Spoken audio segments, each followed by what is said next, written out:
এবার একটু ওয়েদার আপডেটের দিকে খবর রাখি। বৃহস্পতিবার পর্যন্ত দুর্যোগপূর্ণ আবহাওয়া। দক্ষিণবঙ্গের সব জেলায় বজ্রবিদ্যুৎ সহ বৃষ্টির পূর্বাভাস, বৃষ্টির সঙ্গে ঝোড়ো হাওয়ারও পূর্বাভাস জেলায় জেলায়।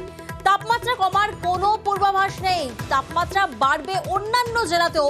আগামী 3 দিনে তাপমাত্রা বাড়ার পূর্বাভাস এবং বৃহস্পতিবার পর্যন্ত দুর্যোগপূর্ণ আবহাওয়া। আমাদের ওয়েস্ট বেঙ্গলে কিন্তু থান্ডারস্টর্ম অ্যাক্টিভিটি হবে, বিশেষ করে নর্থ বেঙ্গলের দিকে, দার্জিলিং, কালিম্পং, জলপাইগুড়ি, কোচবিহার, আলিপুরদুয়ারে।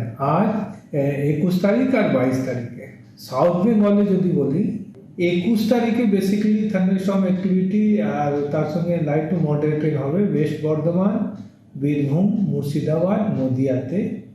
আর 22 তারিখে উপরে জেলাগুলোতে বীরভূম, মুর্শিদাবাদ, নদিয়াতে মডারেট রেন হবে।